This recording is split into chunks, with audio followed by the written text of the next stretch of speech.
All right, thanks for joining us here on Facebook. I'm Chief Meteorologist Jason Smith with an update on Hurricane Elsa, a system that has intensified some today as it's working through the Windward Islands. You can see the Windward Islands are right here. There is our circulation. This thing's still a really good ways away from the United States, but ultimately it's likely to have some form of an impact on the southeastern U.S. Specifically, it looks like Florida at this point. The forecast models have shifted a little to the east today, and so that's put the forecast track more on the Florida peninsula. But we're not completely out of the woods, and we're certainly going to be watching what's going to be a close call, especially for areas along the eastern side of the Florida Panhandle. There are some Caribbean islands that are going to have to deal with this too, and with it now a more powerful system. We were expected to be a tropical storm through the Windward Islands, and actually today some of the islands here reporting hurricane force winds, starting to see signs of an eye forming up on radar, and so all the ingredients are there, plus some of the data from hurricane recon aircraft. We're seeing an elevation in this and the intensity up to hurricane strength. So let's get into the particulars here with the latest on Elsa. There's a look at it here. I'm going to put it in program so that you can see it, and we'll zoom in a little tighter. Elsa right now is showing 85-mile-per-hour winds, and we had a 1 o'clock advisory with that, and so the winds have shot up from minimal hurricane strength now to what is a fairly strong Cat 1 hurricane.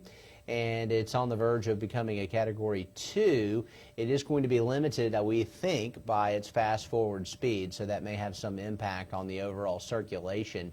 The forward speed is still incredibly brisk, west-northwest at 29 miles an hour. That's about as fast as you can see for a tropical system, unless you see them about to become extratropical in the open waters of the Atlantic. So that's a fast forward speed. We've got a barometric pressure of 991 millibars. It looks like some of the modeling that was suggesting intensification, a lot of those have verified with the situation with Elsa.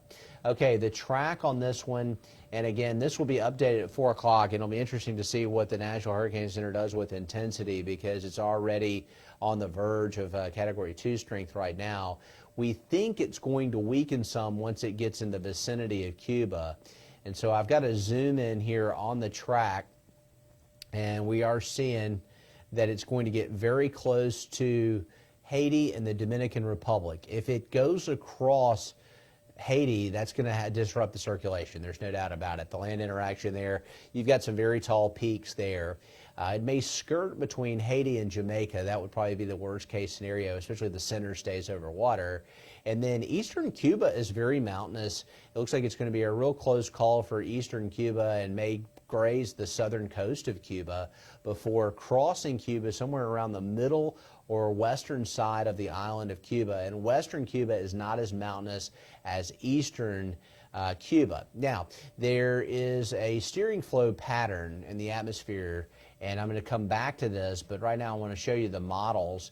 And what's happening is there is a high pressure ridge, and so that ridge is located here in the Atlantic. And we've got a frontal system, and that's associated with an upper trough that's swinging right now. That's why we're getting extra showers and thunderstorms across the Gulf Coast today, and our neighbors to the north are getting a rare July cool front in northern Mississippi and northern Alabama. That pattern is going to create a weakness in this ridge. And so as the ridge weakens, we're going to get a slower forward speed, but we're also going to see the system begin to turn more north as the ridge shrinks back.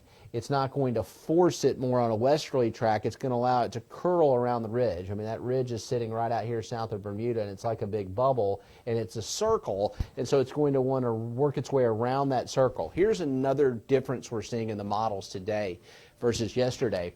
Yesterday, there was a big spread in the models, and we have that going on today, where the European solution is more thinking Bahamas or east coast of Florida, and the GFS solution and some of the other global models here are more up the eastern side of Gulf of Mexico.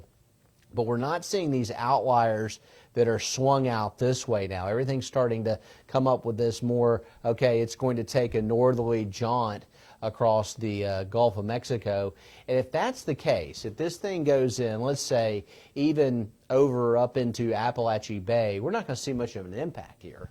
I mean, we may see some rip currents or some rough surf, but this thing will breeze right on by. If you remember, like, for example, Hurricane Michael went ashore in Panama City. We didn't see anything in our area. It was really fine from Destin into Mobile, but areas to the east of there is where you're going to see the trouble. So right now it looks like a system passing to our east. We continue to see that trend showing up in the models. Back to the computer here, and back to the track as promised. I wanted to show you what we're thinking timing-wise. This is going to change some because the forward speed, is so brisk, but right now we're thinking that Monday this thing is going to be making that turn, and then by Wednesday it could be sitting up, say Wednesday morning, already past us into the north and up near Jacksonville, Florida. So at this point it looks like Tuesday, Wednesday for impacts, and right now we're not in the cone. I mean, it looks more like a Florida thing, and we've actually seen the National Hurricane Center shift this track a little more east and a little more east, especially across the northern section of the Gulf Coast. It's going to start hooking back to the east at some point, and so it's really going to have to jog way west for it to even have a chance of having an opportunity to come here. We don't want it here. We don't want it anywhere. And if we do get it anywhere, we want it weaker. But at this point, we're thinking that Cuba and Haiti are going to, along with some hostile upper-level winds, are going to take a toll on the system, and it won't be a hurricane. But that can certainly change. So computer modeling, again, kind of two lines of thinking. One is saying up Florida's east coast. Another one is saying is up Florida's west coast. National Hurricane Center is really more splitting the difference of the two, which is for good reason. All right, looking at local situation, if you're thinking, hey man, we got some showers out there popping and firing across the area today, I think everybody gets wet in some form or fashion today. It's going to be hard to dodge the showers. We've got a significant frontal zone dropping down into the region, and that's giving us a real good shot at some precipitation and some rain. And I've got that loading up right now. You can see the radar. This is central Baldwin County, the Foley area. Mobile's had some showers. We've got some more back to the west. So far, these are non-severe. We could get some thunderstorms with some gusty winds. Clark County, northern Clark County, Monroe County, up into Conecuh County and the Bruton area, all seeing some gusty winds going on out there right now. So we're getting heavy rain, some lightning, some downpours, and there's more upstream. And we, just to widen out, the rain doesn't stop until you get up into northern Mississippi, northern Alabama on the other side of that front. And this front is going to focus the rain chances in a really big way across our area as we head into the holiday weekend. It looks like today and Saturday both are going to be really wet. Sunday we'll see a little lower rain chance, thankfully, but still a good chance of showers and thunderstorms on 4th of July.